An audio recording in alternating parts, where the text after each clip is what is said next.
Sejam muito bem-vindos a mais um episódio do Bloco Podcast. Eu sou o Hugo Quinteiro, você me encontra no X por @Hugo_Quinteiro. E hoje, Bloco Podcast Entrevista, Rossello Lopes. Tudo bom, Rossello? Tudo jóia, prazer em estar aqui, obrigado pelo convite. Obrigado, a gente que agradece. Também tenho comigo Felipe, o investidor descentralizado. Tudo bem, Felipe? Tudo tranquilo, Twitter, @investidordesk, porque não coube o descentralizado, então é só DSC. Vamos lá, né? Ô, Rossello, é um prazer, cara, ter você aqui com a gente. Vamos render essa conversa aí, a gente já tem uma noção, né, de como são as suas entrevistas, então tenho certeza que será mais uma maravilhosa. Rossello, VoIP. Como você chegou até o VoIP? Né? Porque essa é uma parte importante da sua trajetória até chegar no Bitcoin. Bom, vamos lá, né? Eu trabalho com tecnologia desde os 14 anos de idade. Para aqueles, alguns devem falar, pô, mas quantos anos o Rossello tem? Bom, eu tenho 51, mas eu trabalho com tecnologia desde os 14.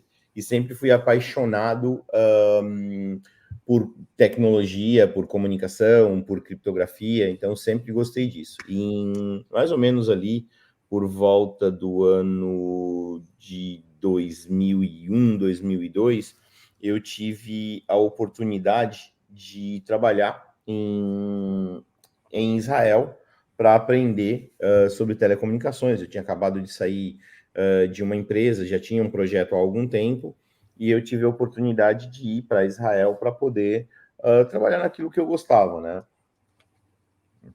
Que era tecnologia criptografada, e iria aprender basicamente com os melhores do mundo na época. Então, eu tive essa oportunidade, abracei ela com unhas e dentes e fui para lá. E desde então, ali eu comecei já a entrar na questão do VoIP, porque era algo muito latente, e eu comecei a atender call centers, atender a empresas, principalmente que precisavam, né, de voz sobre IP, mas por algum motivo tinha problema. O exemplo da África do Sul, eu fui chamado por um call center lá, onde a regulamentação não permitia VoIP, né? E eles falaram, cara, se tiver uma maneira da gente passar por cima disso, né, desse bloqueio que tinha nas telecomunicações de lá, de não permitir VoIP, seria bem-vindo. Falou, olha, cara, se tem acesso à internet, nada pode ser bloqueado. Então, a gente cria um canal e usa a porta 80, ou usa uma porta de e-mail que não pode ser bloqueada, porque senão você vai bloquear de acesso à internet, vai bloquear isso, vai bloquear, porque o tipo de bloqueio que o governo da África do Sul fazia era por portas, as telecoms. Eu, tá bom, beleza, fui lá e desenvolvi algo que rodava na mesma porta 80, pronto, tá resolvido. Então, 8081, então por ali a gente já conseguia. E me apaixonei, né, sempre por isso, sempre fui apaixonado por isso. E me apaixonei pela África do Sul e achei que ele ia tudo legal. E comecei a atender vários clientes, não só da área de call center, que era o maior volume, mas também em vários outros segmentos, segmento financeiro, onde precisava de telecomunicação segura, né, entre outros segmentos do planeta que precisam de uma telecomunicação onde não tem uma NSA escutando, onde não tem uma CIA escutando, e isso tudo me fez entrar na área de telecom e usar o VoIP. O VoIP foi só uma escada para eu poder desenvolver telefonia segura, porque o mesmo call center que usava VoIP era um call center de um banco ou era o call center de alguma instituição que a um determinado nível de pessoas dentro daquela instituição precisava garantir que a telecomunicação, que a conversa era segura. E aí sim, dali nasceu, eu criei a Otus, que é uma empresa que está na África do Sul até hoje, funciona até hoje, e atende de call center a empresas que precisam de telefonia, há também instituições que precisem de uma telefonia segura. Eu saí, né, do board da empresa em 2013, mas eu ainda tenho as shares na empresa, mas é um ou outro cliente só que eu preciso uma vez por ano ir lá apertar a mão para dizer, viu, eu continuo lá, a inteligência por trás continua sendo a minha. É claro que já não é mais, é óbvio que não é, porque já tem muito tempo que eu trabalho, né? Que eu saí de lá, né? Mas para o cliente, se o cliente pergunta se a gente dança tango, claro que a gente dança tango. Claro. Você acha que o Brasil é o país do tango, né? Entendeu? Então, a gente se vira, mas justamente foi assim que nasceu e foi desde então. Eu fiquei até 2013, quando eu saí da área de telecom para entrar na área de cripto. Olha, me levantou A frase tua me levantou uma pergunta interessante. Na internet nada pode ser bloqueado. Uhum. O quão você acredita que as negociações políticas com o X estão acontecendo em relação ao Brasil? Porque já que não pode ser bloqueado e foi, né, de alguma forma, como você acredita que essas negociações estão ocorrendo nesses bastidores aí? Cara, uma coisa que eu penso é o seguinte, né? É tudo uma questão de interesses. Então, foi bloqueado, né? No caso do X, foi bloqueado porque ficou muito claro uma guerrinha interna ali, né? E faltou talvez, assim, talvez tenha havido o bom senso de ambos os lados ceder um pouquinho para o bem geral, tá? Agora, se pega um cara que fosse turrão ao ponto de dizer o seguinte: tá bom, o faturamento do Brasil não é tão importante assim para mim, e eu vou manter, tá? Não vou fazer isso, não vou fazer aquilo, e se esse cara acha que ele pode, beleza, deixa ele tentar, né? Então, o Elon Musk, ele poderia ter batido de frente e falar: então tá legal, vou tirar também vou tirar a Starlink do Brasil. A partir de agora não tem mais Starlink no Brasil. Vai fazer o quê? Vai derrubar os satélites em baixa órbita? Não tem como fazer isso. Vai criar uma bolha em cima do Brasil para proteger? Ou, por exemplo, como falou, não, a gente vai multar para quem estiver usando VPN no Brasil. Cara, isso se pegar realmente bons caras em termos de jurisprudência, o cara vai dizer que isso é anticonstitucional com certeza absoluta, né? E aí se começa a realmente ir para cima disso, falar, tá bom, eu não vou usar VPN, mas para o que eu preciso, para o meu trabalho eu preciso de VPN. Então você está me proibindo de executar a função da minha empresa. Nós, por exemplo, aqui, nós precisamos de VPN. E aí vai dizer o quê? Uhum. Então, tá, eu não vou poder mais usar VPN, então você está tirando o direito da minha empresa operar no mercado. Isso é anticonstitucional. Então, realmente seria muito bem defensável nesse ponto de vista, tá? Então, se pega alguém que realmente é isso, é a mesma coisa que alguém fala para mim, quando vai proibir alguma coisa. Tá, cocaína é proibido, maconha é proibido no Brasil, né? Tem uma série de coisas que é proibido no Brasil e, no entanto, acontece.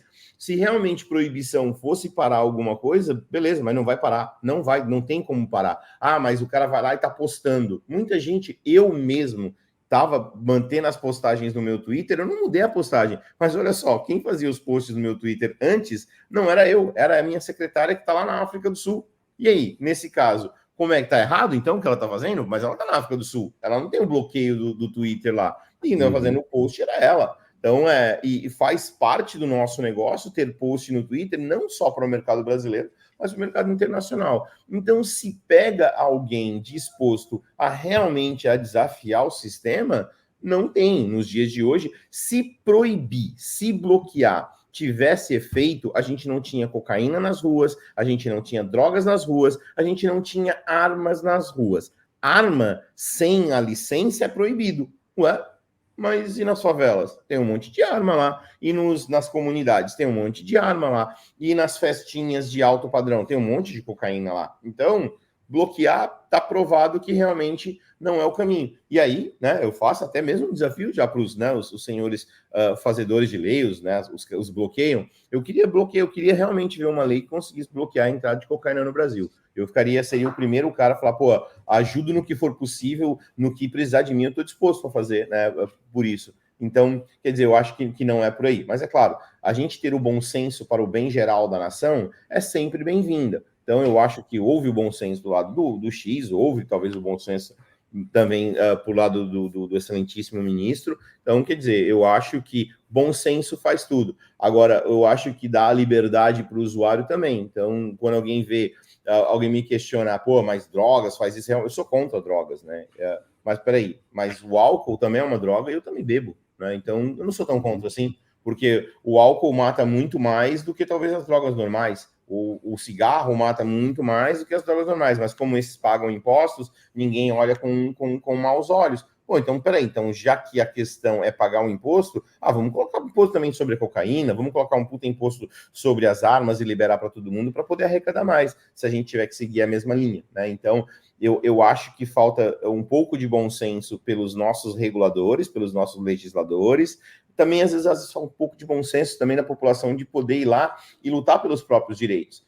enquanto ninguém vai lá lutar pelos próprios direitos, ninguém vai tomar nenhuma decisão. Agora, se a população bater no Congresso Nacional e falar, olha, eu quero isso, e aí a gente vai ver um Congresso Nacional indo de encontro a isso, tá? Ou então entrar algum governante, como, por exemplo, o governo de El Salvador, que está fazendo um trabalho brilhante lá. Então, realmente, eu acho que é isso. Agora, quando a gente diz também, e só para finalizar, quando a gente fala, tá proibido. Cara, se chegasse um determinado momento e eu não me sentir bem no Brasil, adivinha só, eu vou pegar meu passaporte para o aeroporto e ir embora. Eu não tenho nenhum ativo no Brasil mesmo, eu não tenho casa, eu não tenho carro, né? Eu vou até cantar a música do Lepo Lepo agora, né? Gosta, eu não tenho casa, não tenho carro, está comigo é porque gosta. Então, muito bem, eu iria pegar meu passaporte, ia para o aeroporto, ia para um país que me agrada, ia ser talvez para El Salvador, ia talvez para a Suíça, ia talvez para o Butão, ia para algum lugar que me agradasse, eu tenho a liberdade. E aí, de lá, eu poderia muito bem continuar nesse outro país e continuar explorando a colônia brasileira. Simples assim.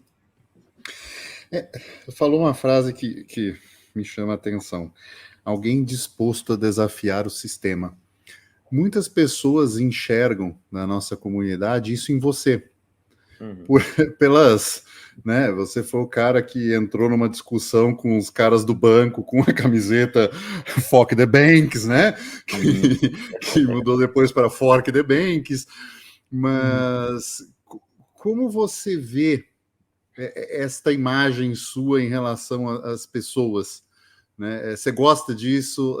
As pessoas veem em você um cypherpunk com espírito anarcocapitalista que quer reconstruir, né, ou ajudar nessa criação de um novo sistema que, na verdade, é um sistema que não vai existir, é o zero sistema. Como você vê essa sua imagem pública nesse primeiro, sentido? assim, né, realmente, tu falou uma coisa que, sim, desafiei, fui em reunião no Banco Central com uma camiseta escrita Fuck the Banks, cara, imagina, né, o quão anarquista era, né, e daí eu falei, não, era a única limpa que eu tinha, desculpa aí, né, foi mal, não é essa desculpa, né. Aí depois, até para que a audiência saiba, o motivo de ter virado Fork the Banks é porque, a minha filha estava numa escola bilíngue. Eu cheguei na escola um dia para buscar ela com uma camiseta de Fuck the Banks. É óbvio que o diretor chegou para minha mulher e falou, viu, fala para teu marido que aqui a gente fala inglês, né? Inclusive a filha dele fala inglês. Aí eu falei, putz, verdade. E era numa época que estava fazendo fork ali do Bitcoin, pro Bitcoin Cash, e sei lá, numa determinada noite, alguma coisa, eu estava falando com o Roger Ver, e aí veio, ele estava falando do fork, falou do fork do Bitcoin, eu estava no México, não sei o que era, aí eu falei, tá aí, fork.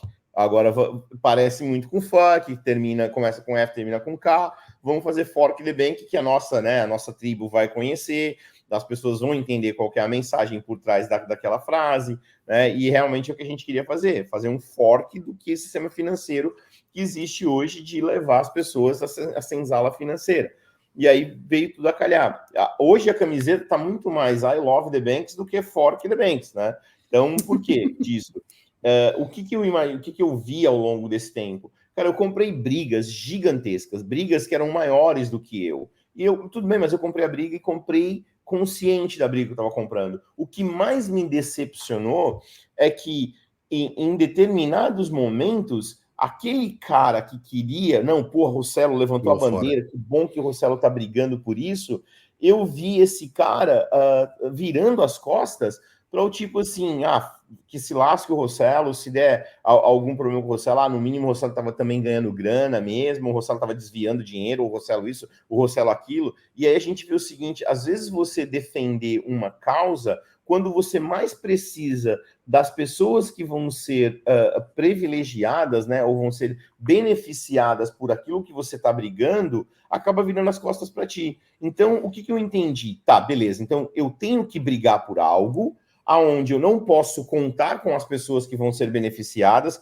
porque na hora do vamos ver, da Polícia Federal bater na minha casa, na hora de me levar algemado para a delegacia, que não foi uma, foram algumas vezes, de levar para a delegacia, né, para ter que prestar esclarecimentos, só no ano de 2000, eu acho que 2020, antes da pandemia, ali foram 20 e poucas vezes de ter ido à delegacia. Por conta de alguém estar usando a gente, porque a gente não fez o KYC, porque a gente estava defendendo a privacidade do indivíduo. Mas aí quando eu precisei do advogado, pagar o advogado para me defender, ninguém quis dividir a conta comigo, né? Então é muito bonitinho a gente realmente fazer isso, mas na hora de dividir a conta, como é que faz? Ninguém quer dividir a conta. Então eu estava defendendo um sistema para poder dar privacidade para as pessoas, onde as pessoas não estavam a fim também de defender o seu defensor. Falei, então tá, já entendi o jogo. Então, se o jogo é esse, eu tenho que fazer o quê? Eu tenho que criar um sistema onde a pessoa possa optar por se defender ela mesma, e aí ela está colocando dela na reta, e ela que vai buscar os artifícios para ela poder se defender,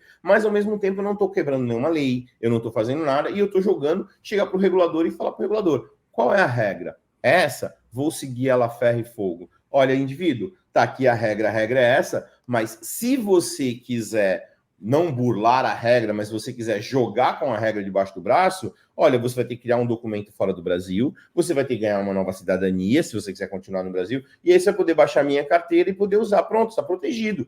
A chave privada é sua, de agora em diante o recurso é seu, nenhuma autoridade no Brasil consegue congelar ou consegue travar isso. Ó, dona autoridade, fiz tudo o que você mandou. Tá tudo certo, tá tudo direitinho. Ó, o banco, que tal agora você também colocar o SDT dentro da sua plataforma? Antes eu te olhava como inimigo, agora eu acho que você pode ser meu amigo, cara. Eu acho que você pode colocar o SDT aí dentro para o usuário poder entrar com reais, virar o SDT, você ganhar o seu, mas agora o usuário, ele é o dono da chave privada. E agora esse mesmo usuário vai usar esse, o SDT, que está tudo dentro da regra do Sistema Financeiro Nacional, para ir para uma DEX, e lá dentro da DEX ele tem toda a liberdade do mundo para fazer o que bem entender. Ou comprar, ganhar ou comprar um passaporte de alguma ilha que dá um passaporte para ele, ou um documento como lá da República de Palau, você pode tirar o documento de Palau e legal, pode criar contas em corretoras com o documento da República de Palau. Tá, então o seu real entrou aqui de uma forma protegida,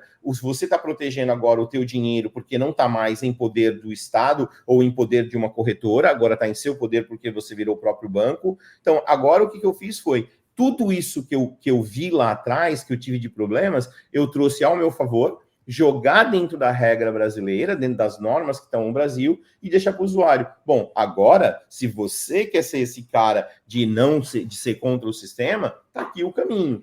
Começa a adquirir um documento não brasileiro. Porque se mesmo assim você não conseguir o Brasil ainda, porque o governo brasileiro poderia travar o teu documento, ou o governo brasileiro poderia travar algum ativo seu. Cara, vai embora do Brasil. Eu já te dei os artifícios, já te dei os mecanismos para você ir embora. Então, agora, quando alguém me fala, mas você faz KYC? Sim, eu faço KYC para te proteger e para me proteger. Porque sem KYC antes, eu não estava conseguindo me proteger. Eu só estava protegendo você e mais ou menos. Agora eu consigo proteger muito maior, porque eu estou jogando conforme a regra, e estou me protegendo. Então, se um terrorista utilizar minha conta, utilizar a gente para poder fazer qualquer negócio, a Maria, que usa para vender pastel, não vai ser prejudicada. Então, eu realmente consegui jogar com o sistema, fazer com que a gente pudesse manter as coisas funcionando, sem que o sistema mande a Polícia Federal na minha casa.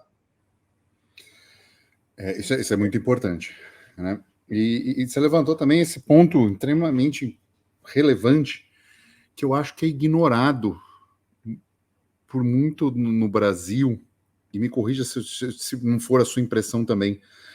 Teoria das bandeiras, as pessoas não aplicam isso, né?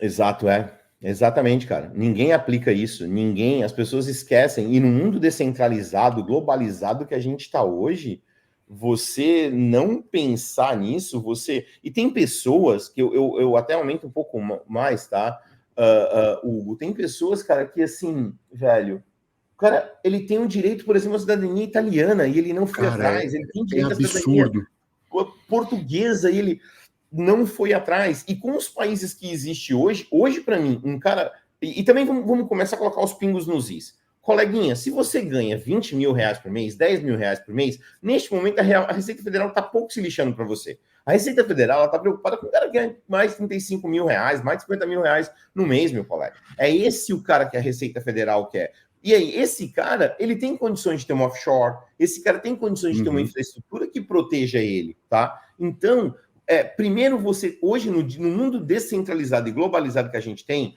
cara, para você tirar um documento da República de Palau, custa menos de mil euros. Então, sabe, É muito tranquilo. Aliás, custa bem menos, acho que custa 200 e poucos euros para você fazer isso. Tá? Então, quer dizer, é muito tranquilo você buscar uma proteção para você. E aí, pô, pegar um cartão, sei lá, da Read.pay, para ser um cartão em dólar que você carrega com SDT, e aí se você tem esse cartão e mais a Truther, você tem uma baita de uma segurança patrimonial gigantesca, cara. Então, quer dizer, tem os mecanismos hoje sem ter que ferir muito, e só está usando aquilo que o sistema te deu, que o próprio sistema te deu. Exato. Então, é usar o que o... Porque é muito legal quando você chega para um regulador ou para uma autoridade dizendo o seguinte, me diz onde eu quebrei a lei, cara, porque pelo que a lei determina, eu fiz isso, eu fiz isso, eu fiz isso, eu fiz tudo que a lei tá mandando. Ah, não, mas olha, tem aqui um traficante mandou o dinheiro para vocês. Não, mas eu fiz KYC desse traficante. Pera, mas esse traficante mandou dinheiro para nós, ele tem uma conta na Caixa Econômica Federal, e a Caixa Econômica Federal deixou um traficante abrir a conta lá para mandar dinheiro para mim. Então, peraí, então o culpado não é nem eu e nem o traficante, é a Caixa Econômica que não fez o trabalho dela. Exatamente. Cara, é esses pontos que as pessoas não entendem do lastro, né? Do lastro do dinheiro e onde estão os pontos críticos, né? E eu acho que isso deixa passar, porque às vezes, é que você falou, um outro passaporte resolve uma outra situação que tá muito ao alcance, né? Eu vejo com amigos, né? Assim, meu pai é português, então assim, eu demorei até, eu fui tirar em 2017, 17, isso. Eu falo assim, foi o melhor investimento que eu fiz e foi... eu não me arrependo de não ter, porque eu conheci o Bitcoin na época, eu não me arrependo de não ter comprado Bitcoin com esse dinheiro na época, por mais que ele tenha valorizado depois, porque o preço de uma segunda cidadania e de você fazer o que eu chamo de arbitragem entre jurisdições, que é você pegar a regra de um, usar a regra do outro e os acordos comerciais que eles possuem, é algo que é libertador, e as pessoas não se ligam disso, né? Sim, as pessoas não se ligam e me chama muito a atenção, né, de não buscar essas alternativas. Mas aí eu vou te dizer uma coisa: a gente tem um problema muito sério, tá, no Brasil, que é o quê? É o fato do camarada, às vezes tem até um pouco de... Cara, é até chato que eu vou falar, tem um pouco de preguiça, sabe? De ter esse esforço extra. Então, a partir do momento que você tem essa preguiça de ter esse esforço extra, então você vai ter que jogar conforme as regras que tá aqui, sabe? O brasileiro é um povo, ao mesmo tempo que é um povo muito criativo, mas também é muito acomodado. Ele é criativo para solucionar dentro do território aqui, mas ele não enxerga que existe um território do lado, ele não enxerga que existe um Paraguai, que existe um Uruguai, e como eu disse, né, que não consegue olhar essas coisas, sabe? Então, esse cômodo que o povo brasileiro tem, às vezes atrapalha ele, sabe? E tem milhares ali de oportunidades diferentes fora do Brasil. Então, tem a questão do brasileiro ser acomodado, aí tem aquela questão do brasileiro não querer falar inglês, então, tudo isso acaba atrapalhando um pouco. Mas as oportunidades estão aí. Então, a gente está vendo pessoas buscando. E aí, só para finalizar essa questão toda, né, de direitos e tudo mais, de nacionalidades, olha só, se você perguntar para mim, Rossello, qual é a melhor maneira de enfrentar um sistema do jeito que está hoje que a gente não concorda, indo embora do Brasil? É a melhor maneira. Como é que o país vai sobreviver se a gente começa a ter uma alta demanda de saída de pessoas do país? Alguém vai dizer, cara, a gente não pode parar de perder brasileiro, a gente não pode parar de perder essas mentes legais que estão no Brasil, porque daqui a pouco a gente só vai ter pessoas que estão aqui que não vai fazer o país crescer. Se não faz o país crescer, não vai gerar renda para cá, vai virar uma Venezuela. Será que é isso que os camaradas que estão lá no Congresso Nacional vai querer? Então, se a gente começar a causar um impacto diretamente o ponto de vista não moro mais no Brasil, não resido mais no Brasil e não pago imposto no Brasil, como é que sobrevive o país? Então, quer protestar? Essa é a melhor maneira de protestar. Você acha você acha que nós estamos vivendo agora este bull market em específico? Dá para classificar ele como o bull marketing da regulamentação, que as coisas estão cada vez mais se fechando em cerco de criptomoeda com estados e afins, ou você acha que esse grande salto foi no bull market passado? Não, eu acho que não. O bull market de verdade nem veio. A gente está tendo ali vamos falar, um little bull market, vamos chamar assim, Sim. né? Então, esse little bull market que está vindo nada mais é do que mostrar para as pessoas para onde está indo. Tem uma coisa interessante no que está acontecendo agora em relação a bull markets anteriores, é que a gente está vendo cada vez mais fundos de investimento entrando, fundo soberano japonês, o fundo soberano da Arábia Saudita. Então a gente está vendo cada vez mais essa galera do tradicional entrando para isso. Isso vai fazer com que o quê? Uma pressão também para os reguladores criem leis para dar o conforto para o grande investidor. Porque se não tiver um conforto para o grande investidor, ele não vai entrar. O próprio banco vai dizer o seguinte, cara, a gente pode ofertar esse produto, mas espera aí, o Banco Central não permite eu ofertar. Bora fazer um lobby para ele me permitir ofertar. Então, o que acaba acontecendo? Criando novas, vamos falar, frames regulatórios, onde vão criar possibilidades para que novos players entrem, para que grandes players entrem. Cara, uma pessoa de 70, 80 anos, ele quer uma certa tranquilidade aonde ele está entrando. Ele já viveu muita coisa, então ele quer um pouco mais de tranquilidade. E aí a gente acaba tendo que novas buscas para criar, vamos falar, pelo menos um arcabouço regulatório aonde permita que grandes instituições passem a ofertar. Tá aí, a maior prova disso é o ETF. Será que se a gente voltasse lá em 2010, a gente falasse, um dia vai ter um ETF de Bitcoin? Nunca que alguém ia falar que teria um ETF de Bitcoin. Tá louco? Né? Então a gente jamais passaria por isso. Só que houve essa evolução. A resiliência que o Bitcoin trouxe acaba fazendo com que realmente os mercados se acertem.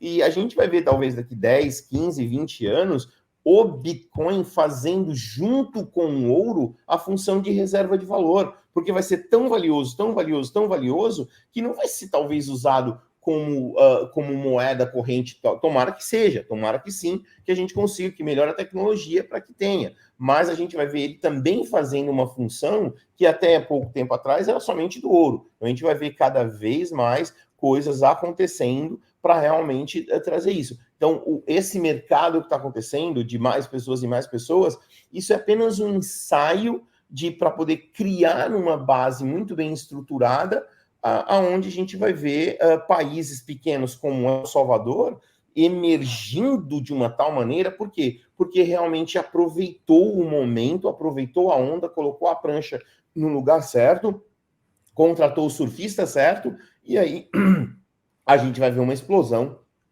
disso em alguns anos para frente. Cara, no caso do Bitcoin não sendo essa moeda de troca, se for o caso, né? Quem que você imagina que tomaria esse lugar?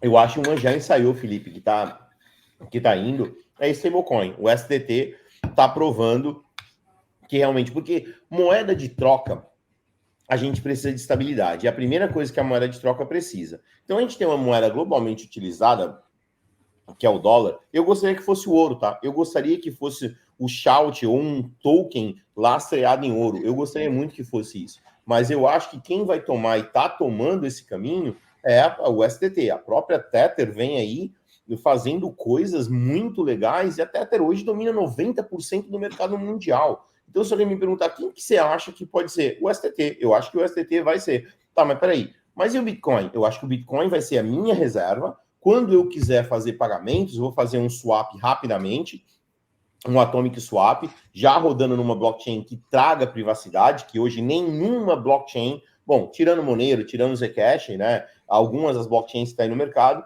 elas estão em privacidade, mas a privacidade que ela traz também não deixa ela estar no mercado, não tem grande usabilidade no mercado, então acaba atrapalhando. Mas eu acho que o que vai acontecer lá no futuro ali, colocar a lupa para enxergar o futuro, o que a gente vai ver é stablecoin sendo usado pra caramba. E eu acho que o Bitcoin ele vai servir como reserva, como eu disse. Faça um swap, porque eu preciso pagar energia elétrica na minha casa e é melhor eu pagar com o SDT, porque já no próprio site da companhia de energia eu já consigo usar o SDT. em países que já estão dolarizados, como El Salvador, Equador, entre outros países, ser muito mais fácil eu já pagar diretamente em um STT, porque já foi substituído a moeda fiduciária por um token, por uma moeda digital, e pode ser usado o próprio STT como referência. Acaba tornando muito mais fácil. Como eu disse, eu gostaria muito que fosse o Shout, porque assim você não depende mais de um país e sim de uma reserva natural.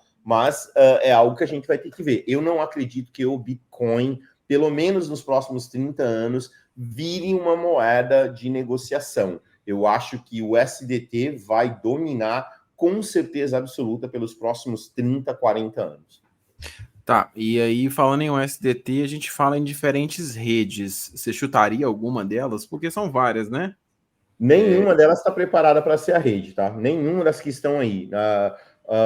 A melhor, a que eu acho que tem maior chance é a Liquid da Blockstream, por conta do Confidential Transaction que essa rede traz. Nenhuma outra rede traz. A Solana tem Confidential Transaction, mas precisa ter o token, precisa evoluir, precisa algumas coisas serem feitas para poder rodar. E chegar para a Tether agora, falar, Tether, você tem que emitir um novo contrato de Solana para poder ter Confidential Transaction. Cara, é muito trampo. É mais fácil manter ali na Liquid, para que a audiência saiba, nós aqui na Smart Pay, a gente já vem conversando com a Liquid bastante, a conversa está bastante avançada, ou a gente mesmo, que por si só a gente já fez um fork, baseado nesse fork, a gente vê como é que seria uma escalabilidade da Liquid para poder aí aceitar, sei lá, 200 mil transações por segundo, para poder realmente servir como uma blockchain para um sistema financeiro global, não somente de um país, mas globalmente falando, que é o caso, por exemplo, a Visa, a Mastercard, ela atende global, então ela tem que ter uma rede que atenda global. Então eu imagino que a Liquid seria a blockchain que teria maior chance, até por conta do time técnico que está por trás da Liquid. A gente tem nada mais, nada menos que o Adam Beck ali como líder do projeto, né? Agora, talvez com os nossos insights, isso vai melhorar muito, porque a gente vem de um insight, eu tenho uma expertise muito grande disso também, então eu acredito que de todas as blockchains que estão aí, o STT roda em 15, de todas elas, eu acho que a que tem maior potencial é, em primeiro lugar, a Liquid, em segundo lugar, se fizerem as mudanças, a Tom, em terceiro lugar, a Solana teria bastante a chance de realmente ter isso. Então, são blockchains aonde eu acho que poderia ter algum espaço. E você chegou a ver, cara, eu vi uma notícia, foi essa semana, acerca de Banco Central falando em regulamentar a compra de stablecoins. Eu não sei se eles querem regulamentar no sentido de limitar a quantidade que pode ser comprado ou, sei lá, exigir algum nível diferente de KYC para compra, não sei o que é. Mas eu ouvi falar. Se esses caras vierem com essa regulamentação, entre aspas, né, que na verdade é só uma coisa para tirar a nossa liberdade, e limitarem essa compra, você acha que isso afeta esse mercado? Ou talvez as pessoas vão achar uma forma alternativa, sei lá, de comprar? O que você acha? Assim, não tem como, porque se ele falar assim, vamos bloquear o usuário de comprar stablecoin. Em primeiro lugar, eu sou favorável realmente a ter uma regulamentação para stablecoin diferente para criptomoeda. Isso, com certeza, para quê? Para acabar o mimimi, para acabar a discussão. Então, quando eu faço uma transação financeira, eu tenho lá o IOF de 0,38. Vamos fazer o seguinte, então, a partir de agora, o camarada fez o swap real USDT 0,38, já bota o imposto on-chain, já manda 0,38 de USDT para o Tesouro Nacional, via blockchain, para todo mundo ver qual é a reserva de USDT ou, né, qualquer outro stablecoin, mas como eu disse, né, no Brasil o USDT domina 95% das transações, então instantaneamente o camarada fez ali na Truther, a gente já faz essa simulação hoje, tá? Então na própria Truther a gente já faz uma simulação como essa, no momento que o camarada entrou com reais, que virou o USDT, ali já faz um smart contract, faz o split, manda, já tira 0,38%, armazena numa carteira. Pronto, acabou, porque não tem mais a discussão. Não tem mais a discussão. Estão usando o STT e stablecoin para lavagem de dinheiro. Como se já não usassem outros mecanismos para lavagem de dinheiro. Como se não usasse o SWIFT, como não usasse pedras preciosas, relógios, carros, obras de arte. Tudo isso é usado para fazer lavagem de dinheiro. E até então, né, nunca foi olhado. Mas é porque stablecoin é muito mais rápido. O Bitcoin também dá para usar. Outras criptomoedas dá para usar. O que eu sou favorável no caso da stablecoin? Porque ela faz quase que a mesma função que uma moeda fiduciária, que o dólar, que o euro. Então eu seria realmente, a gente já tem modelos aqui dentro, construindo dentro da Smart Pay, onde a gente já tem testado algum modelo, como por exemplo, já colocar o detalhe da transação, inclusive da iene, da 1888, já colocar tudo dentro da blockchain durante a transação, on-chain. Aí eu não preciso de banco de dados, se amanhã a Smart Pay sair do mercado, está lá disponível, transparente para o regulador ver, para o usuário que recebeu o recurso ver. Então a gente já vem criando mecanismos assim. Eu acho que seria viável fazer, agora dizer, vamos tentar fazer isso para bloquear. O usuário compra Bitcoin ou compra qualquer outra criptomoeda, vai numa corretora fora do país, faz a exchange para dólar, vai lá e carrega o USDT, o USDT num cartão dele, como da Red Dot Pay, por exemplo, vai lá na Red Dot Pay, carrega um cartão de USDT, um cartão em dólar com o USDT, pronto, ele sai gastando, pode sair usando, e a Receita Federal daqui não viu absolutamente nada, tá? Por conta de tudo isso. Então, quer dizer, podem tentar mecanismos, mas, vamos falar, o monstro do criptoativo é tão gigantesco que vai ser só fazer esse tipo de bloqueio um alfinete tentando penetrar num corpo de um dinossauro, de um dragão. É mais ou menos por aí, entendeu? Então, realmente, isso eu não acho viável. Eu sou muito a favor de ter uma boa regulamentação do que uma regulamentação meia-boca que não vai servir de absolutamente nada. A grande questão é que, às vezes, a gente vê essas regulamentações, pelo menos eu vejo elas, quase todas elas, como limitantes.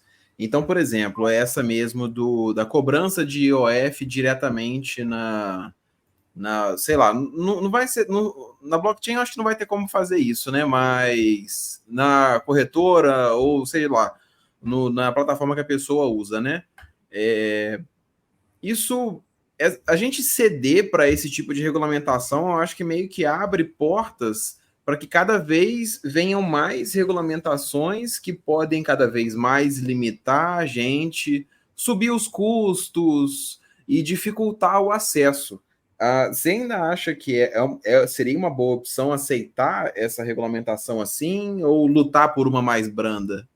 Não, lutar por uma boa, lutar por uma regulamentação boa. Hoje a regulamentação que a gente tem, assim, é bem sorry, mas eu não acho que ela atenda, entendeu? Então, do meu ponto de vista, o que tem de ensaio de regulamentação hoje é muito ruim. Eu, sinceramente, acho que é muito ruim. Eu acho que precisaria de algo muito melhor. Mas aí você começa a olhar, né? Quando você começa a olhar quem está lá fazendo a regulamentação, quem está lá envolvido, não vai sair coisa boa, entendeu? Não vai sair coisa boa. E aí, ou você tem um time tão pequeno para poder cuidar, que é o caso do Banco Central. É um time pequeno para cuidar do tamanho que é o monstro do criptativo. A CVM é muito pequeno para tomar conta de um monstro que é isso, né? Então, quando você tem alguém capacitado, o time é pequeno. E aí você tem que colocar no roadmap desses caras para ele falar, então, o roadmap talvez do Banco Central seja lá em 2032. Por quê? Porque se não contratar gente nova, não vai dar. Aí você fala assim, tá bom, então vamos contratar gente nova para o Banco Central com capacidade. Bom, mas o cara não vai aceitar ganhar o que o Banco Central está disposto a oferecer para ele, né? Então, esses caras não é mais porque eu vou ter uma carreira no governo. Não, cara, ali ele não vai ter o cara cobra, não vai ter o cara bom pra caramba. Bom, então vamos formar gente boa. Aí forma gente boa. Tu acha agora, quando o Campos Neto sair do Banco Central, ele vai provavelmente trabalhar, talvez tem todo um período ali de fase que ele não pode trabalhar para ninguém, mas aí em um determinado momento ele vai trabalhar numa iniciativa privada. Ele vai levar os colegas dele que era bom. E aí, mais uma vez, vai ficar desfalcado lá. Então, eu acho que precisaria primeiro ter pessoas capacitadas de alto nível para poder lidar com isso. O que tem lá hoje de alto nível tem a capacidade, mas não tem o tempo para fazer.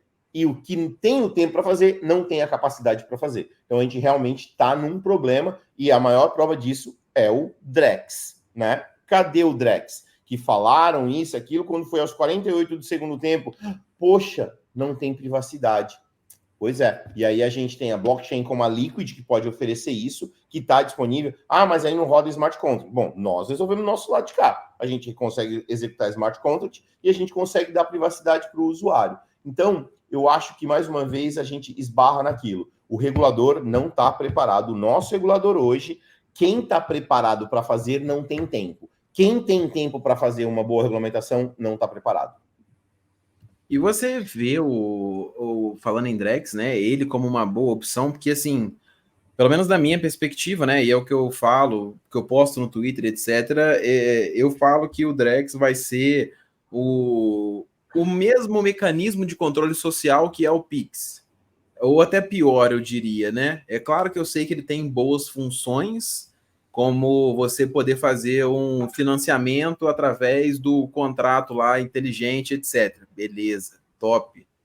Mas eu acho que assim vai ser a população ficar mais amarrado ainda numa ferramenta estatal que, como a gente sabe, né, pode limitar o quanto que você transaciona, com quem você transaciona, quando você transaciona e outras coisas. Enfim, você acha bom ou ruim? O que você acha?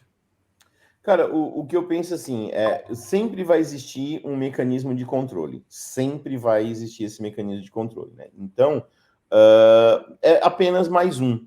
O que eu começo sempre a olhar? A gente tem que aprender a jogar, né, a gente tem que aprender a jogar com as armas que a gente tem.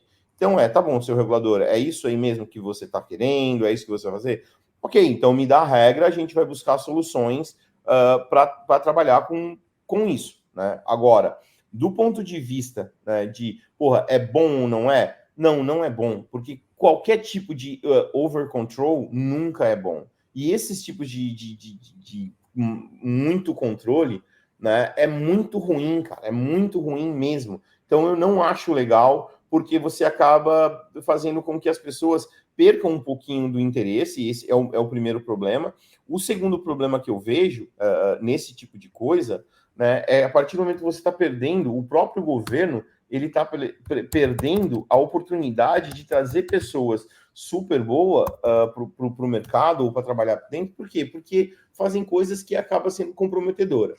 No caso do Drex, de ser mais uma ferramenta de controle social, cara, a gente usa mobile, a gente usa rede social, a gente usa um smartphone onde é altamente controlável. Então, achar que você não está sendo controlado, cara, assim, é chover no molhado, sabe? Então a gente tem mídias controlando a nossa vida, a gente tem inteligência artificial, já que o governo está usando, fazendo tudo isso, e tem que fazer, beleza, aceito que o governo tenha o controle, mas ele não vai ter o controle da minha finança e ele não tem o controle do meu ir e vir. Porque o controle do meu ir e vir, quem controla sou eu. Se eu não estou de acordo com o que está acontecendo nesse país, beleza, vou embora. Entendeu? Então eu tenho a liberdade de ir embora e tenho a liberdade de procurar aonde eu tô. Ah, mas aí eu tô indo para um lugar onde não vai ter o CDBC. Porra, que legal. Ah, eu tô indo para um lugar onde tem neve, no frio, que é frio pra caramba. É sempre um trade-off, sempre vai existir um preço a ser pago. Fui para um país que é super crypto-friendly, fui para um país que é super legal, fui lá para El Salvador. Pô, mas El Salvador, a cultura dos caras não é legal. Bom, meu amigo, mas tem praia.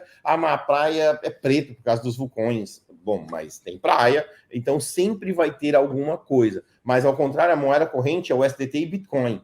Não é o que você tanto queria? Ah, o controle do governo, lá a gente sabe que a taxa vai ser 10% e é um único imposto. Não tem mais nada além disso. Pô, legal. Então sempre vai ter esse tipo de coisa. Mas, de novo, o Drex também tem a sua facilidade ali, que eu acho que tem o ponto de vista que é o fato da gente poder ter splits de pagamento. Então, de repente, pode ter uma transparência maior se quem estiver sendo o legislador use para fazer coisas boas. Então, tem uma série de coisas boas por trás do Drex. Mas a gente sabe, uma vez que é um sistema central e uma vez que é controlado pelo governo, ele vai controlar a sua vida. Não tenha dúvida disso. Então, você quer falar algo? Você desculpa. Não, eu estava pensando que é um bom momento da gente entrar e de todas essas ideias, mostrar de como surgiu a Smart Pay e a Truter a partir disso, né? Porque tá notório que isso vem da tua experiência de não só tentar dar o máximo de liberdade para as pessoas, mas também de parar de ser acordado pela Polícia Federal, certo? Exato. Sem ter feito nada de errado. Então, de onde veio esse ímpeto de fazer isso? Cara, eu vou solucionar esse problema. Uhum. Então, olha só. Se a gente parar para pensar, né? deixa eu reformular melhor para não ficar estranho. A gente sabe que existe essa questão, e é o da onde surgiu a SmartPay, principalmente a SmartPay, ela é a empresa por trás que tem toda a tecnologia de fazer a troca real, o STT, ponto. É o que a SmartPay faz. A SmartPay, ela tem a parte de API, tem a parte para atender qualquer empresa que queira operar com o Brasil e não quer estar no Brasil. É isso que a SmartPay faz, e aí a gente tem a Truther, que é a nossa carteira que nós criamos para dar liberdade para o usuário. Bom, quando eu digo dar liberdade para o usuário, o que eu fiz? Eu olhei o que a regulamentação manda, olhei o que o regulador está mandando eu fazer, e estou jogando com aquilo que ele determinou, tá? Então, tá bom. Então, a partir de agora, eu estou seguindo a lei. Então, o camarada está usando a criptomoeda. Ah, legal. Eu sei que a SmartPay está declarando para a Receita Federal. Eu sei que a SmartPay está fazendo a IN. Eu não tenho nenhum bem no meu nome. Eu não tenho nada no meu nome. Eu estou me protegendo contra um sistema opressor que não sabe quanto eu tenho nas minhas finanças, porque não tem acesso à minha carteira. Ele até pode saber o quanto eu tenho, mas ele não pode ir lá e tomar. Tá certo? Então, esse mecanismo todo que eu fiz dá direito ao usuário de falar assim, cara, mesmo assim, eu ainda estou correndo o risco de ser acordado pela Polícia Federal por não ter feito nada de errado. Nada de errado. Cara, eu vou embora do país. Ele pode ir embora do país porque a gente criou esse mecanismo para ele poder fazer isso. E a gente tem alguns casos aqui que o cara está fora do país, já houve pedido até de extradição do camarada, e ele está fora do país e continua usando a Truther. Olha o poder de liberdade que deu para o usuário. E a gente já recebeu um ofício, né, do Excelentíssimo, dizendo, ó, tem que bloquear. Não, desculpa aí, mas eu não consigo bloquear. Não tem como eu bloquear porque a tecnologia não permite que seja bloqueado. Ó, eu estou fazendo tudo o que vocês estão mandando. Tudo que o governo mandar fazer, eu vou cumprir a ferro e fogo, tudo que vocês mandarem. Então, é só falar assim, então, façam algo melhor, que aí eu vou tentar te atender. Né? Então, faça algo, é exatamente isso que a gente vai tentar atender. Né? Então, criamos o mecanismo, aí voltamos àquilo que a gente falou lá de trás. Pô, tira esse documento italiano, o britânico, ou qualquer um deles, e vamos lutar de igual para igual. Então, quando eu criei a Truther, eu criei justamente pensando nisso. E aí eu vou além de algumas outras coisas que a gente entrou na Truther, eu vou além de uma coisa muito importante, trazer a privacidade, trazer a segurança para o usuário. Mas tem muita gente que não pensa numa coisa. O Brasil tem 10 milhões de pessoas que não tem documento brasileiro, que está na fila esperando para ter o documento. É o cara que fugiu da Síria porque não concorda com o sistema de lá e já está no Brasil há 4 ou 5 anos e não conseguiu tirar o documento dele ainda. A gente tem iraquianos, a gente tem iranianos, a gente tem russos, a gente tem um monte de gente vivendo aqui, a gente tem cearenses vivendo no Brasil que não conseguiu tirar o documento dele ainda. Né? E aí, porque, né, é um estrangeiro no Brasil cearense, vamos combinar, né, gente? Né? E aí, longe, esse cara, como é que a gente inclui ele no sistema? A gente tem que dar um jeito de incluir. Porque imagina o cara da Síria ir lá no banco, na Caixa Econômica Federal, e falar assim, viu, eu sou da Síria, eu queria abrir uma conta. Não, ele é terrorista. Pronto, ele já deram o carimbo nele de terrorista. Tá? Então, esse cara não consegue abrir conta porque a própria Caixa não pode abrir uma conta para ele, porque se abrir uma conta vai estar infringindo leis internacionais. Olha o ponto que a gente chega. E aí, bom, para isso que a gente construiu a Truther, para que todas as pessoas estejam no mesmo nível, para que todas as pessoas tenham a mesma liberdade de utilizar. E aí tem aquele camarada que, por exemplo, injustamente respondeu um processo na justiça e ele, porque o juiz não leu tudo, foi lá e tomou um bloco na conta corrente dele. Mas e aí? Tudo bem, ele vai se defender, ele vai brigar, mas todo esse tempo a conta dele está bloqueada, cara. Ele não consegue fazer mais nada. Esse camarada também agora está sendo beneficiado. Então, o que a gente está fazendo é só fornecendo maneiras para que as pessoas possam se defender de igual para igual. A gente não quer que a pessoa cometa um crime. Muito pelo contrário, se eu souber alguém que está usando a nossa plataforma para cometer qualquer crime, eu vou denunciar imediatamente. Porém, será que quem julga está julgando certo? Eu só estou dando a ferramenta para que a pessoa que vai usar possa lutar de igual para igual. Top, é sensacional. Uma coisa só, a gente tá caminhando já para o final, eu queria perguntar. Acerca do uso de USDT que você falou, que você vê como uma possível, né, moeda de troca, né, o uso para uma economia circular, etc. O que eu acho que faz sentido. O governo não tendo, ou tendo algumas regulamentações, né, boas ou ruins, independente, será que eles vão tentar usar de alguma forma para cercear ainda mais as pessoas? Porque se todo mundo usar o USDT, cara, a facilidade com que você não vai movimentar dinheiro numa conta que o governo controla, a facilidade com que você vai movimentar as coisas sem que o governo saiba o quanto você está movimentando, e a possibilidade que isso dá para você declarar ou não essas movimentações é enorme. Você acha que o governo vai fazer alguma coisa, ou o que ele faria para evitar isso, ou vai proibir, foda-se? Não, proibir é muito grande para proibir, cara. Não dá para proibir. O que eu acho que vai acabar acontecendo é tentar criar mecanismos aonde vai pegar uma grande parte que vai dizer, não, tudo bem, não tem problema nenhum declarar minhas criptos, com o fato de eu ter a minha proteção aqui, que eu sei que ninguém vai tomar o meu dinheiro, tá tudo bem, não me incomodo, até porque se de repente alguém chegar assim, viu, olha, você tem aqui 200 bitcoins, está declarado, e agora saiu uma lei que você é obrigado a me dar os 200 bitcoins. Pô, perdi a chave privada. Ontem, num jogo de pôquer, que eu tava jogando pôquer, perdi a chave privada. Desculpa aí, foi mal. Ah, mas então você vai ter que pagar. Não tem como pagar o que eu perdi. Não tenho mais controle sobre essa carteira, né? Então, como é que eu posso, né, pagar o que eu não tenho mais? Ah, mas você não declarou. Ah, esqueci, foi mal, desculpa aí. Mas eu ia fazer ratificação para o mês que vem para isso. Então, eu acho que o que vai acontecer realmente muitas pessoas vão falar, beleza, eu concordo, vou fazer com isso. É a mesma, assim, o exemplo que eu posso dar me diga qual é o brasileiro, cara, que concorda em pagar esse monte de imposto. Ninguém concorda, mas a gente paga porque senão vai dar merda. A mesma coisa iria acontecer. Vão tentar fazer coisa, uma grande parte vai fazer, uma outra parte não vai acatar. E um exemplo bem claro, tá, para vocês, o que está acontecendo agora no mundo das apostas no Brasil. Vai ter gente fazendo, não vou acatar. E o cara vai fazer o quê? Vai usar a nossa ferramenta que a gente criou, vai implementar o SDT na plataforma dele e vai dizer o quê? Vai falar para o usuário, compra o SDT lá na Smart Pay ou baixa a Truther, compra o SDT e manda para cá e continua apostando.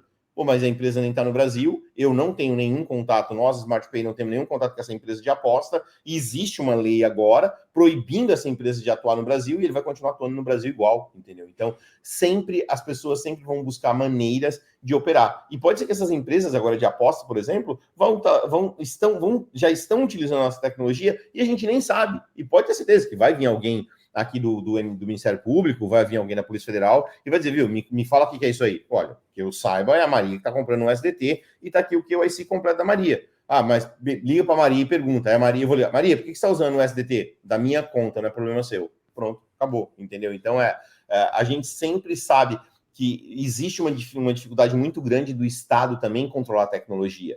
E, cara, não dá para o Estado tentar controlar a internet, não dá para o Estado tentar controlar a criptomoeda. Eles podem tentar, mas vão descobrir que vai falhar. Muito bom. É uma briga que já nasce perdida e só aumenta o custo do Estado em relação a tentar, né, o custo para tentar fechar o cerco acaba por estourar a curva de Laffer e fazer a tributação ser a ponto que as pessoas não vão mais topar fazer, né? Essa é a verdade. Tomara que isso aconteça, né? E você já imaginou a gente ter um reino onde os súditos deixaram de falar, quer saber de uma coisa, seu rei? Acabou, não vou mais pagar. Imagina uma nação inteira dizendo, chega, não vamos mais pagar impostos. Como é que o poder executivo e legislativo se vira? Não tem como. Essa que é a verdade. E não precisa ser todo mundo, não. Se for metade, né? Exato. Se for metade alinhado, tipo, não se paga o servidor que vai lá exercer violência, né? Não tem mais como. Né? Exato. Então até porque se metade falar assim, não vamos mais pagar porque a gente não concorda com a tirania que está tendo e vamos buscar no mundo e vai isso e vai aquilo e não concorda, não vamos fazer uma guerra silenciosa de não pagar impostos porque não concordamos. Amigo, não vai dar para manter o exército na rua, entendeu? E aí, querendo ou não, a gente sabe que existem questões no país onde, dependendo da situação, tem que haver uma intervenção, seja do Exército, seja uma intervenção internacional, seja uma intervenção do Congresso Nacional, dependendo das situações em que se cria, acontece isso. Eu, sinceramente, fico pensando sempre nisso. Pode ser que um dia a população brasileira acorde e saiba o tamanho do poder que tem nas mãos, né? E fale, chega, acabou, não concordamos mais com isso. Né? Então, e aí pode ser que a gente veja momentos ruins, mas a gente sabe de uma coisa que é muito importante para as pessoas saberem. Historicamente, nada mudou de forma pacífica. Infelizmente, na nossa história, na história da humanidade, não houve mudanças de forma pacífica. O melhor exemplo de todos é os dinossauros saíram da Terra porque caiu um meteoro aqui, e não foi pacífico, né? A coisa. Então Sim. Começa por aí. Na história da humanidade, a gente sabe que tudo que mudaram, grandes mudanças ocorreram porque houveram grandes confrontos. Pois é. Bom, nós estamos encaminhando para o final. Já vou te dizer assim, eu vou deixar aqui o link do teu X, da Smart Pay e da Truter. Algum outro que você queira deixar? Não, só isso. Deixa o meu link para minha conta no X da Smart Pay da Truter. É super bem-vindo. Claro. Beleza, então. Meu amigo, quero lhe agradecer. Tem só um ponto que eu queria falar. Eu acabei esquecendo de falar. Claro, por favor. A gente falou, né? Quando a gente criou a Truter e criou tudo isso, a gente criou também para resolver um problema do mercado da galera de criptomoeda que nunca parou para pensar nisso, tá? Se eu mandar o SDT da minha carteira, por exemplo, para o Hugo, ou mandar da minha carteira para o Felipe, e eles forem na blockchain, né, isso numa carteira normal, na Truter não, forem na blockchain e procurar alguma coisa e olhar o endereço da minha carteira, ele vai ver as minhas transações, tá? Sim. Então, com a Truter, a gente resolveu o quê? Como que eu faço hoje? Na Truter, eu vou lhe falar, Hugo, qual que é o endereço da sua carteira de USDT? Em qual blockchain? Cara, pode ser na Tron. O Hugo me deu o endereço dele da Tron, eu uso um mecanismo chamado Bridge dentro da Truter, que vai mandar o USDT a partir da carteira hot da Bitfinex. Então, sai da carteira do Rossello para a Bitfinex, da Bitfinex está saindo para o Hugo. Aí o Hugo, deixa eu lá olhar a carteira do Rossello. Ele vai ver a hot da Bitfinex, ele não está vendo a carteira do Rossello. Ele nem sabe qual é a carteira do Rossello. Então, eu consegui colocar um layer extra de proteção para isso. Quando a gente implementar agora, a gente está mudando, a gente tem a nossa stablecoin, que é o virtual, que é uma stablecoin indexada no real, tá? E vou dar um furo aqui para vocês, aí para a audiência, que é o quê? A gente está mudando o real da Polygon para a Liquid. E a gente vai emitir, a gente já fez uma pesquisa do quanto a gente precisa nesse momento, a gente descobriu que a gente precisa só 100 mil VRL no mercado, atenderia as transações diárias. A gente vai emitir inicialmente 100 mil VRL, se precisar de mais a gente vai emitindo, e a gente vai emitir o VRL ele vai ser indexado ao real e lastreado em ouro. Então a gente vai comprar Shout, que é um token que é lastreado em ouro, que é feito pela Tether, que tem as barras de ouro guardadas lá na Suíça. Então vai ser a primeira stablecoin depois do Shout, né? Vai ser uma stablecoin que ela é lastreada em ouro e ela é indexada em real. Então, até para a audiência entender, uma coisa é lastro, outra coisa é índice, tá? Então o virtual ele é indexado ao real, sempre 1 para 1, mas ele é lastreado em ouro. E aí o que a gente está fazendo? A gente a gente é obrigado a ter um extra colateral para poder garantir as transações diárias de transação. E a gente vai já lançar muito em breve, cerca de 1 a 2 semanas, essa vai estar já na nossa carteira, a mudança de blockchain para isso. E por que da mudança de blockchain? Quando o usuário, porque a gente fez a questão da privacidade, a gente fez via bridge, não é um mundo perfeito. O mundo perfeito é que já seja nativo daquela blockchain dessa forma. E aí o que a gente está fazendo? Por que o virtual é a primeira mudança que a gente está fazendo? O virtual, como é emitido por nós, a gente vai fazer a emissão em cima da Liquid para que o usuário agora consiga fazer o quê? Eu consigo mandar da minha carteira, para o Felipe diretamente on-chain, já direto na blockchain, e o Felipe não vai conseguir ver o meu saldo, ver as minhas transações, porque ela é uma transação confidencial. O que o Drex queria, não conseguiu fazer, a gente conseguiu fazer. E aí, é claro, o regulador vai falar, não, mas peraí, eu, regulador, tenho que ver essa transação. Não te preocupa, regulador, está aqui a sua chave privada para você olhar lá na blockchain as transações, e já atendendo Travel Rule, já atendendo MiCA, já atendendo todas as regulamentações, e até a gente foi muito mais além,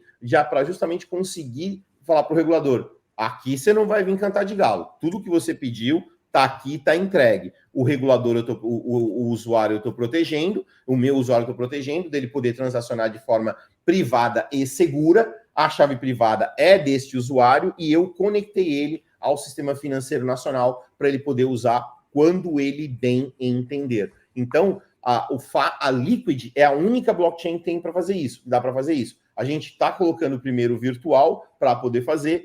O próximo que a gente vai fazer é colocar o SDT também com essa mesma tecnologia. Dessa forma, a gente vai conseguir dar tranquilidade para o regulador, a gente consegue dar privacidade para o usuário. Então, o trilema, né, que o atual presidente do Banco Central tinha falado num dos eventos, que não dá para usabilidade, escalabilidade e privacidade, bom, aqui está resolvido. A gente vai demonstrar isso, se vão copiar, se vão usar essa mesma tecnologia, que usem, vão ser super bem-vindos. E, ao mesmo tempo, convido quem da audiência estiver escutando, vai lá, baixa a Truther, procura saber como é que funciona. Vocês vão ver que é o primeiro aplicativo que é completamente diferente de tudo aquilo que vocês viram no mercado. E você vai poder usar, sim, o seu Bitcoin para pagar o cafezinho no dia a dia e vai poder usar o seu STT, o seu virtual, de forma super privada e super segura. Maravilha. É o sonho de toda pessoa que quer realmente usar, né? Usar como dinheiro, que é a função primária e principal do universo cripto, que a gente, por um tempo, tem negligenciado, pensando em valorização e desvalorização em dinheiro fiduciário. A gente realmente precisa dessas pontes. Roselo, novamente quero agradecer muito pelo seu tempo, pelas informações que trouxe aqui. Para nossa audiência, dizer para deixar o like, né? Mandar esse episódio para alguém que precisa ouvir muito dessa necessidade do uso de dinheiro, de criptomoeda como dinheiro no dia a dia, de pagamento, como essas barreiras precisam ser quebradas, tá bom? E é isso. Ficamos por aqui e tchau.